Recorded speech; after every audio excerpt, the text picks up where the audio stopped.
নমস্কার বন্ধুরা, আজকে আমি বানাতে চলেছি মাটন কষা। দেখুন কত সুন্দর আমার মাটন কষাটা হয়েছে, কত জুসি হয়েছে, কত দেখতে কালারটা কত সুন্দর হয়েছে। এই এরম সুন্দর মাটন কষা কীভাবে বানাতে হয় চলুন বন্ধুরা, তাহলে আমরা দেখতে থাকি। বন্ধুরা, প্রথমে আমরা মাটনটাতে দেখুন একটু পরিমাণ মতো নুন নিয়ে নিচ্ছি মাখানোর জন্য। নুন, হলুদ আর লেবুর রস দিয়ে দেব ম্যারিনেশনের জন্যে, যাতে মাংসটা গলেও যাক, যাতে নাও ছাড়ে, তার জন্য এটা করব। মাটন কষাটা ভালো লাগবে খেতে। আর দিয়ে দেব সর্ষের তেল।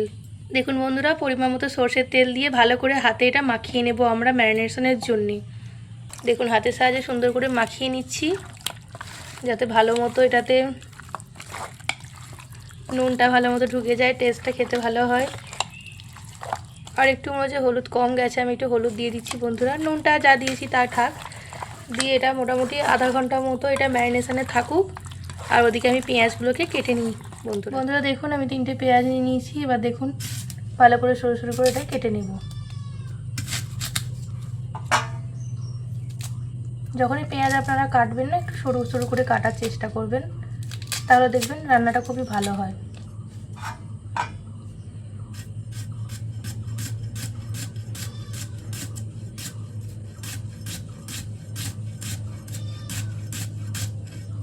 ঠিক দেখুন বন্ধুরা, এরকম ছোটো ছোটো করে পেঁয়াজ কাটবেন, দেখবেন রান্না খুব পেঁয়াজটা গলেও যাবে আর জিনিসটা খেতেও খুব ভালো লাগবে। সেম প্রসেস আমি সব পেঁয়াজগুলোকে কেটে নিচ্ছি বন্ধুরা। দেখুন আমাদের পেঁয়াজ কাটা হয়ে গেছে। এবার আমি কেটে নেব আদা রসুন। বন্ধুরা দেখুন আমার কাছে 1 কেজি মাংস আছে, মাটন আছে, তার জন্য দেখুন রসুনের পরিমাপটা এতটা নিয়েছি। বড় একটা রসুনকে ছাড়িয়ে নিয়েছি, আদা নিয়ে নিয়েছি, আর পেঁয়াজ এতটা নিয়েছি। চলুন তাহলে রান্নাটাকে এবার শুরু করি। তার জন্য প্রথমে গ্যাস ওভেনে একটা কড়া চাপিয়ে ওটা গরম। দেখুন গ্যাস ওভেনে কড়াটা গরম হয়ে গেছে। এর মধ্যে আমি এবার তেল দিয়ে দেব। তেলটা একটু গরম হোক, তারপর আমার কেটে রাখা পেঁয়াজগুলো এর মধ্যে থাকতে, যে মাটনটা আমি ম্যারিনেট করে রেখেছিলাম, ম্যারিনেট করার জন্য মাংস অনেকটা নরম হয় বন্ধুরা। আপনারা যখন রান্না করবেন ম্যারিনেট করে রাখবেন, তাহলে দেখবেন মাটনের ভেতরে নুন ঢুকে যাবে আর অনেকটা সফট হয় খেতে। আর টক দই ইউজ করতে পারেন।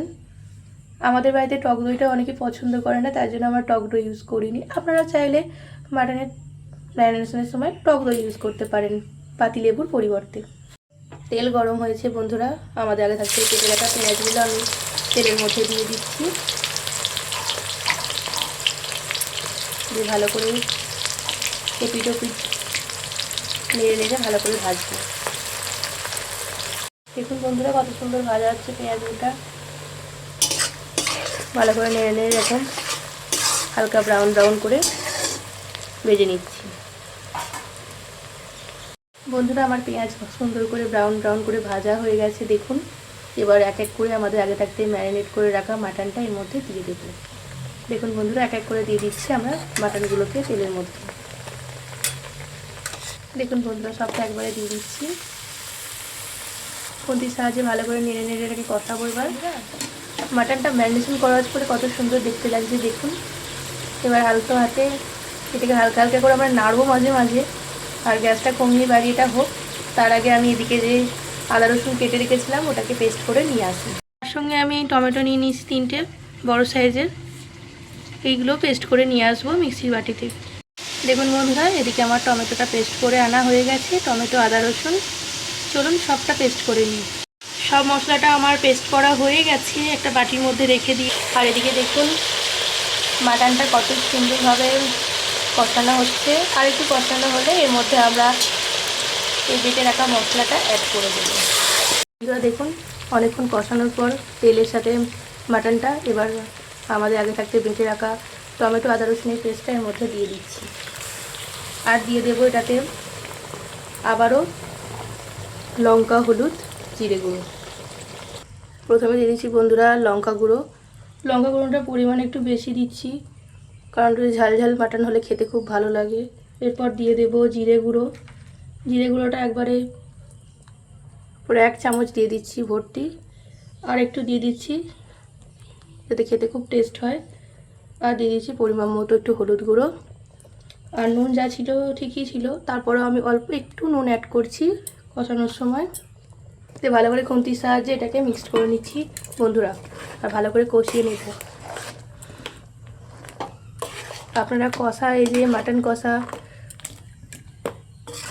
রুটি, ভাত, পোলাও, লুচি সবের সঙ্গেই খেতে পারেন। ভালো করে এবার নাড়াচাড়া করে নিচ্ছি আর ভালো করে কষাবো বন্ধুরা। বন্ধুরা দেখুন, মাটনটা কষাচ্ছি তাতেই কত সুন্দর কালার এসেছে। যখন এটাতে তেল ছেড়ে ছেড়ে যাবে তবে কত সুন্দর কালার হবে বন্ধুরা। আর এটা খেতে তো অপূর্ব সুন্দর হবেই।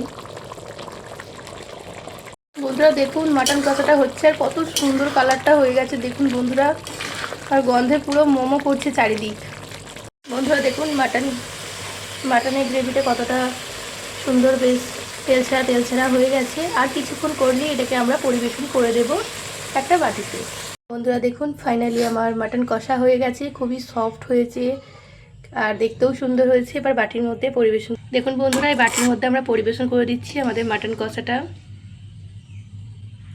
কত সুন্দর দেখতে হয়েছে, কত সফট নরম হয়েছে দেখুন। একটু বেশি টাইম ধরে মাটন কষালে ঠিক এরকমই নরম, তুলতুলে আর সফট হবে।